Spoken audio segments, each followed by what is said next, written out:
Okay, here we are back again with more Dragon Age Origins, and I'm first of all, I'm very pleased to note that of course, the episode previous to this was the 100th Dragon Age Origins episode, so we're officially in triple-digit Dragon Age now. I'm also in triple-digit subscribers now, which is awesome. I've passed 100 subscribers, so thank you all very much for joining me. I always appreciate feedback, comments, likes. Um, I want to hear from you. If you're enjoying the series, if you enjoy my Let's Plays, feel free to drop me a line in the comments at any point and say hello. Happy to hear from folks and get their feedback.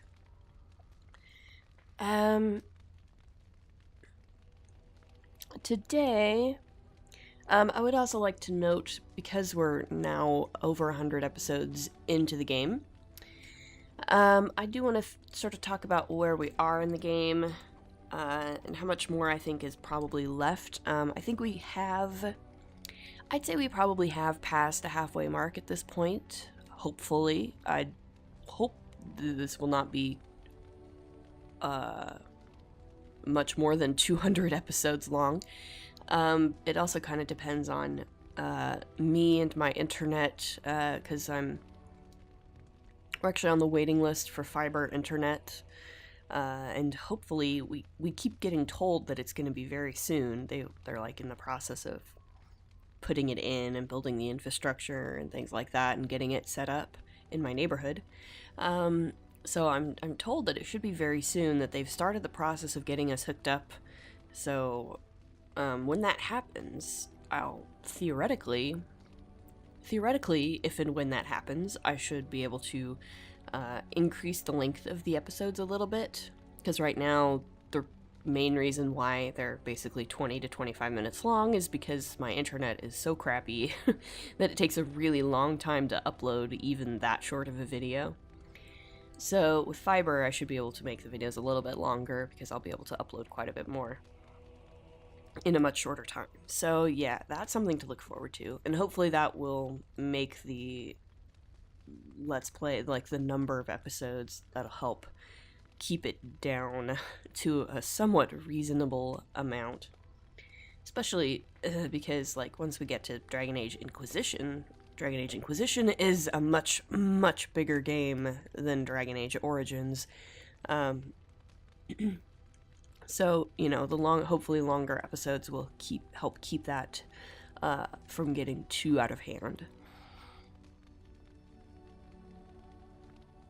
But yeah, so with all that out of the way, I think in this episode it's probably a good idea to look at some more codex. So we've updated Shale's character record, of course, because we've discovered that she used to be, in fact, Shale of House Kadash. Sten's character record has also been updated since we've found his sword. So that's good.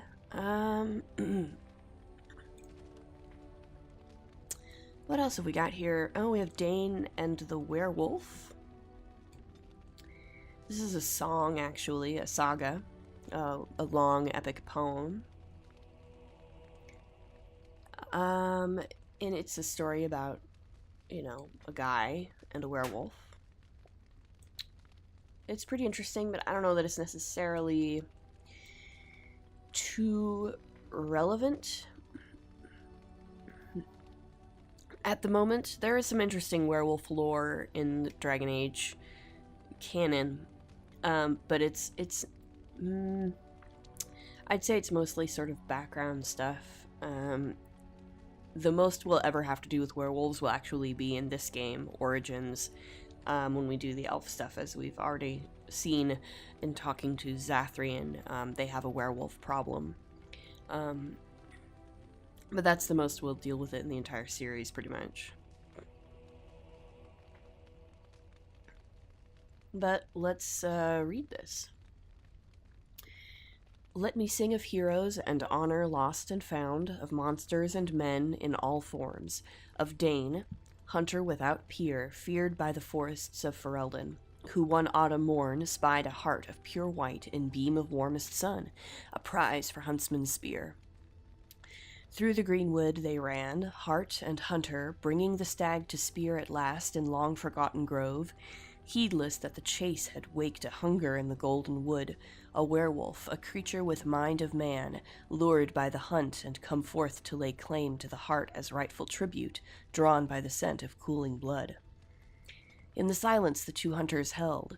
Dane, spear-armed against the wolf with all his brood, knew with sinking heart he was lost, steeled for the winding roads of the Fade. Then the beast spoke, human-like in voice. You have taken this stag from my woods and my pack, but nothing comes without a cost. The wolf pack circled, ever closer, and he who felled boars and bears with his bright blade knew fear. They spoke his name in roars like gravestones, offering a beast's bargain. Die here, huntsman, alone and forgotten, or take my place amongst the wolves as I take your place amongst man. Thus was a bargain struck, and Dane the wolf pack served in wolfen form, and the werewolf to his family sped as Dane, 1 year and a day all told. But some things cannot be repent, some coinage cannot be unspent, when hearts are wagered a fisher rent. From the saga Dane and the Werewolf, as recorded by the minstrel Uckham, 485 Black. So yeah, and that's an interesting little poem.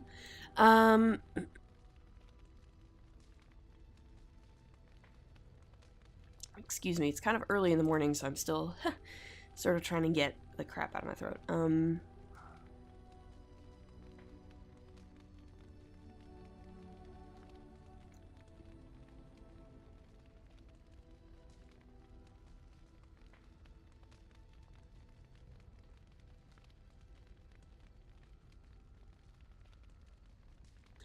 So here's an interesting little snippet called Death of a Templar. The dry, dusty earth swallows up salty drops that splatter its surface. A tiny insect pauses, sensing the vibrations, and scurries off, leaving behind its invisible enemy. As the drops fall, the dark circles merge together, expressing a mirror to their creator. The primal emotions of bloodlust and sorrow blend into a lethal cocktail that breaks the strongest of men. The jurisdiction of strength must be left to the spirit, not arm nor chest. Only the wisest turn to his inner sanctuary to partition the mind from an all-consuming madness. Seductive voices whispering promise of glory weighting down the weaker path of the flesh, bringing a death far worse than that of hot lead or steel. These blank, hollow promises will echo the unfathomable eternally. Living comfortably amongst material possessions, it is easy to misunderstand the true meaning of uncontrollable hate. Failing to understand the power of fighting against pure, unfaltering beliefs, against foes that listen only to their soul. Uncontrollable hate. Influenced and thus removed from innocence, the scar is permanent and internal.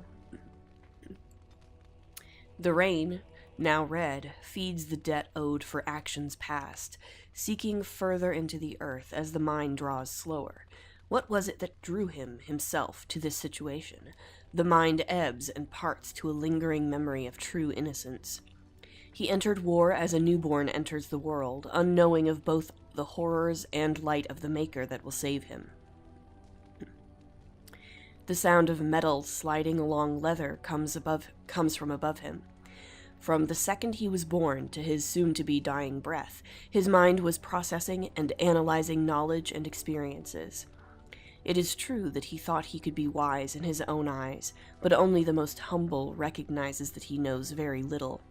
Bias, speculation, and all of false pretenses make way to the sound of the sweeping steel, and then finally his soul, as ready as his eyes dry from this final understanding, enters his promise of its purest form.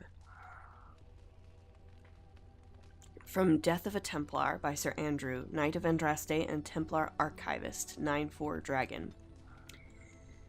Interesting, and not a little bit difficult to make to work through in terms of what's actually being talked about here, it basically comes across as religious zealotry, a lot of religious zealotry, which is kind of scary when it comes down to it.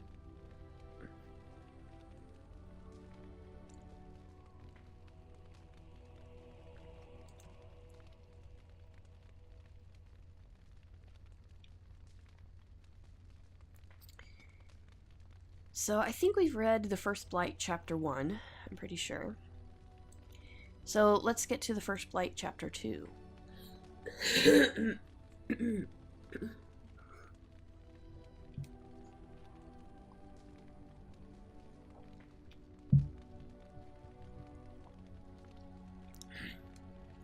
People today have little concept of the consequences of the second sin.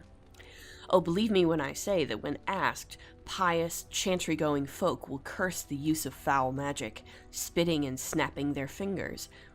But none live today who actually remember the horror that was unleashed so very long ago. Whatever records might have existed regrettably did not survive the chaos and ignorance that was to follow.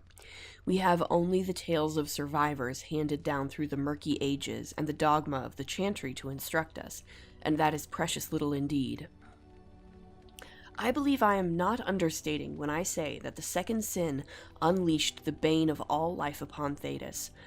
The Darkspawn are more virulent than the worst plague, a heartless force of nature that came into our world like an ill wind.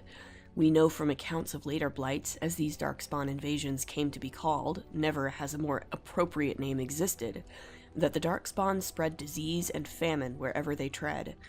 The earth itself is corrupted by their presence, the sky roiling with angry black clouds. I do not exaggerate, my friends, when I say that a mass gathering of Darkspawn is an omen of dread cataclysm. It is said that those cursed magisters who became the first Darkspawn scratched at the very earth to find solace in the darkness of the dwarven deep roads, and there in the shadows they multiplied.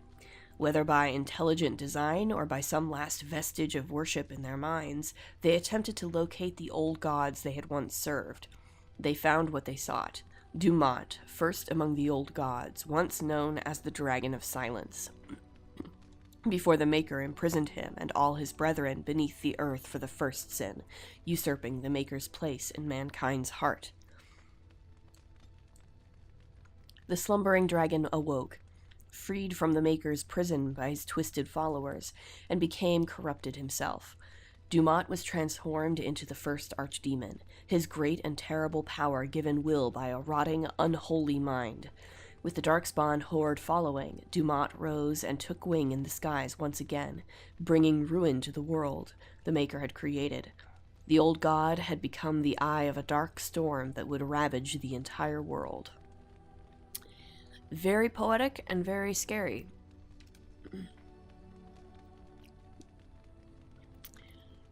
And now on to Chapter 3. The world during the First Blight was different from the world we know today.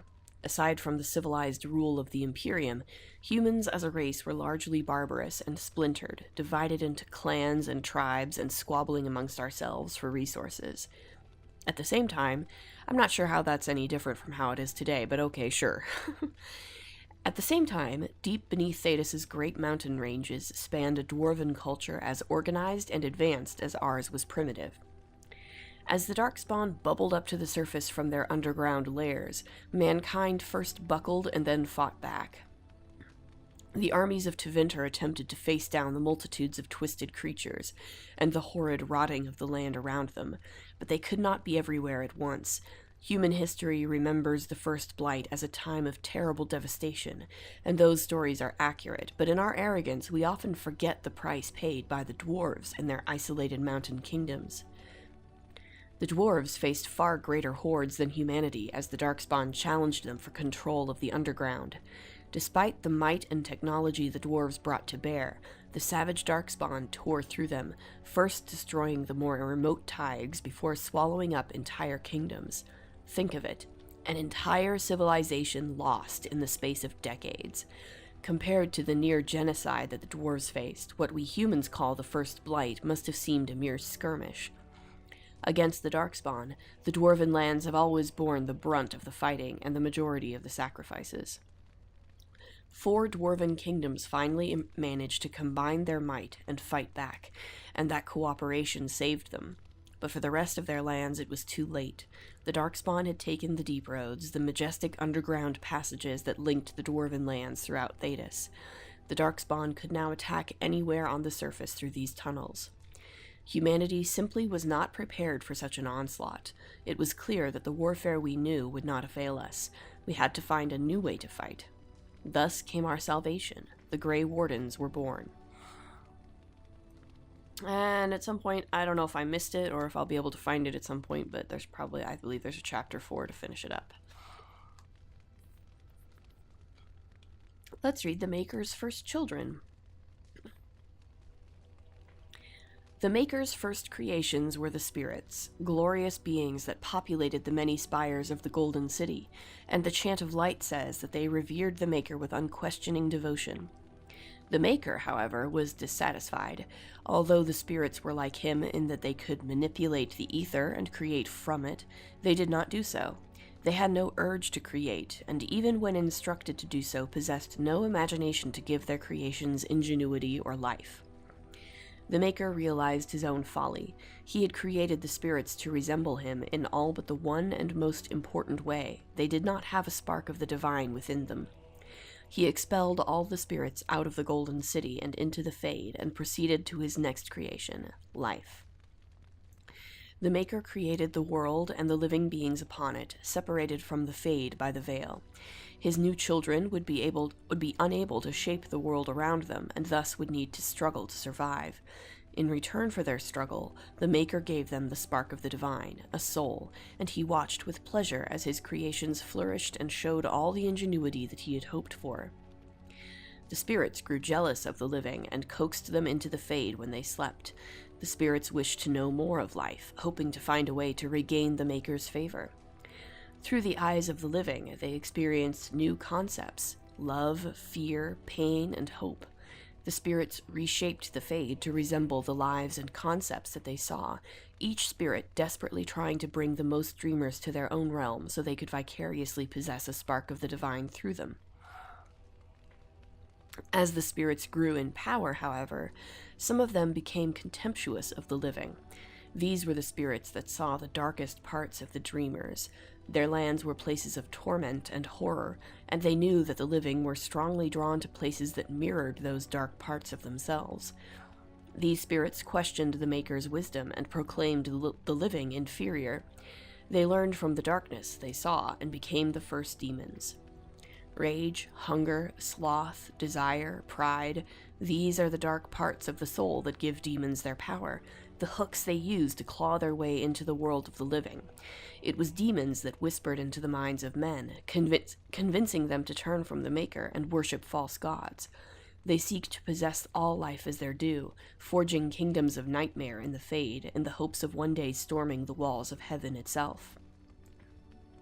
And the Maker despaired once again, for he had given the power of creation to his new children, and in return, they had created sin. Interesting. So there are some interesting parallels between this and sort of the god myths of Christianity and you know, sort of the Judeo-Christian tradition. But of course, in this conception of the world, the Maker's first children, the God's first children, are not people, right? People are the second.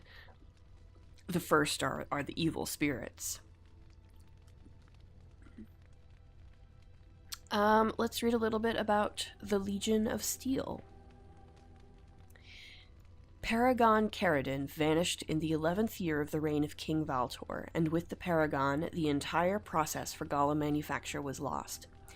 Expeditions were sent into the deep roads to track him, but the Darkspawn drove them all back. Finally, in the 2nd year of the reign of Queen Getha, 126 golems, the entire Legion of Steel, were sent to recover the Paragon. None returned. The Shaper of Golems refused to support any further attempts to find Caridin, and the Paragon was officially declared dead. The Shaperate never recovered from the loss of an entire legion of golems, and never again allowed an all-golem regiment in the Deep Roads. Interesting. So apparently the Legion of Steel was a legion made up entirely of golems. Obviously they don't have that kind of golem power anymore. In praise of the humble Nug. Wow, that's a lot of praise. I once served a human some nug, and he proclaimed that it was like eating an unholy union of pork and hare. The idea disturbed him so much that he declined to finish his serving, and made himself content with some stale bread. Of course, this only goes to show that surfacers, human or otherwise, have tragically unrefined palates. The nug is surely the most delicious animal I have ever tasted. Only a dead man would not salivate at the thought of a tender morsel of roast nug melting in his mouth. The Paragon Varen, although his house has fallen, shall always be remembered for discovering the wonders of nug flesh. Admittedly, it was discovered only out of desperation, when he was separated from his legion and lost in the Deep Roads for a week, but we won't hold that against the good Paragon. We won't? Okay. While nug pancakes and nuggets, my own children love these, are the nug dishes one encounters most often, nug can be prepared in other interesting and elegant ways. The late King Ansgar Dukan adored nug, seared on a hot metal plate and finished in the oven, and dressed in a cream sauce flavored with deep mushrooms. Okay. You must be careful when using the mushrooms from the Deep Roads, because they often grow close to darkspawn bodies. Yeah. They say that this is what gives them their unique flavor and intoxicating scent. Yikes. But it also means that consuming too many of them may result in curious afflictions of the mind. Yeah, probably. Considering we know what eating darkspawn flesh does to a person. Yikes.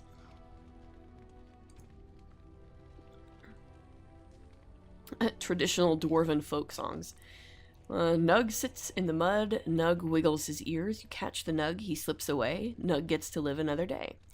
Nug sits in the mud, Nug wiggles his toes, you hook the Nug, he slips away, now the Nug runs off to play. Nug sits in the mud, Nug wiggles his nose, you tickle the Nug, he laughs away, now the Nug sits on my plate. Nug pancakes, a well-loved dwarven nursery rhyme.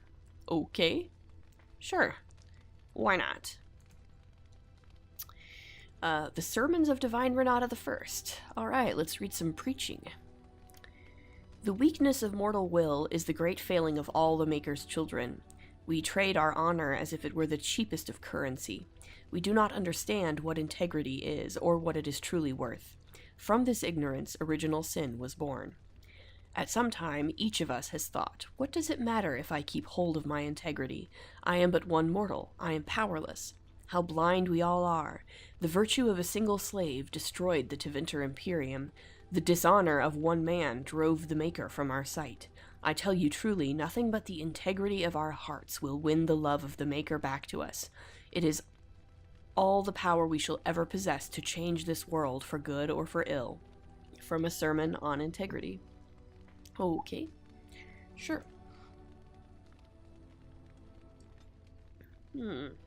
Journal of the Tranquil. Some laugh at me. I no longer mind. Once upon a time I studied as they did. I learned under the tutelage of an enchanter and attempted to master the art of bending magic to my will, and while I did well enough, I know that I struggled. I saw the way the enchanter looked at me, the sidelong glances of worry and disappointment. While other apprentices were conjuring fire, I could barely light a candle. I was frightened of magic. When I was a boy, my grandmother regaled me with tales of the terrible Flemeth, the Witch of the Wilds. She told me of the Magisters and how their evil magic infected the world with the Darkspawn. She told me of demons and how they were drawn to the dreams of those who possessed magic like moths to a flame. She told me all these things because, she said, the talent ran in our family's blood. And so it ran in mine. All my young life I had dreaded the thought, prayed to the Maker that I was not so cursed, but I knew otherwise. Deep in my heart I knew. When the Templars came to our home, I knew. The Mage's Tower was terrifying, full of secrets and danger. The Templars glared at me as if I could spring full into an abomination before their very eyes. My enchanter patiently attempted to teach me to marshal my willpower, my only defense should a demon attempt to enslave me, but it was no use. How many nights did I cry myself to sleep in that dark and lonely place? Then my harrowing came at last, my final test. Face a demon, they said, or submit to the rite of tranquility. They would sever my connection to the Fade, and thus I would never dream, and no demon could ever touch me. But I would also be unable to do magic, and I would never feel an emotion ever again. Facing the demon was certain death, so my choice was easy. It was not so painful. Now I serve in other ways. We Tranquil manage the archives. We run the tower, purchase the supplies, and maintain the accounts. Our condition also allows us to use the magical element lyrium without ill effect, and thus we are the ones who enchant the magical items. We are the merchants who sell these items to those the circle permits, and the coin from those sales provides the circle's wealth. Thus we Tranquil are vital. The young and old may stare at me, ill at ease, but they would be worse off without me. They may think me a failure, but there is no horror for me now. I feel no fear of what I am. The shadows are merely shadows, and I am content. Edin the Meek, Tranquil of the Circle of Magi of Starkhaven, the Free Marches. Very interesting. The Circle is a really interesting hierarchy.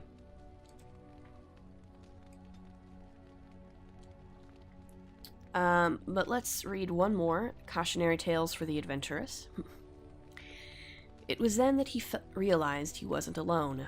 The abandoned camp in front of him was unbelievably welcoming, like a mirage. The fire felt like a warm hand grabbing his heart. It reminded him of a previous life, so long ago when he was happy. Running on the sunflower fields with his boy, the sun on his face, laying next to the fireplace with his beautiful wife in his arms. He felt a sharp pain in his heart. His thoughts shifted to that fateful day when everything changed. Blood was everywhere. He held the body of his dead wife in his arms. Around him, the ashes of his burned house fell like snow. The stench was terrible. It smelled like darkspawn. He grabbed his axe, touched the icy cold hands of his boy, and left. He would kill them. He would kill them all. The pain in his heart was unbearable. He opened his eyes and saw the second most terrifying thing he would see in his life, a shadowy wraith leaning over him, leeching his life away. Around him, the camp was gone, replaced by something familiar, almost peaceful, bones, death, and despair. He wondered if all his life had been an illusion, if he'd ever had a family. For a brief moment he felt relief. You can't lose something you've never had. But being this close to death brought clarity. He knew it was real.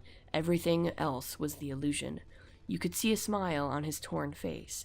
He had been waiting for this moment for a long, long time. He lifted his weak arms, grasped the demon's face, and kissed it. It felt like kissing a cloud made of sand and dust. Suddenly, all sorrow left him, and with it, the last bit of life he had. Before his limp body hit the ground, it was all over. He was finally free. From Cautionary Tales for the Adventurous by Brother Ramos of Guillermo, 794 Storm. Fascinating. That's certainly a cautionary tale, I guess. I don't know what kind of caution it should be providing, but okay. We're out of time, so we'll leave it here. As always, if you like what you see, please like, comment, subscribe, and we'll see you in the next episode. Later!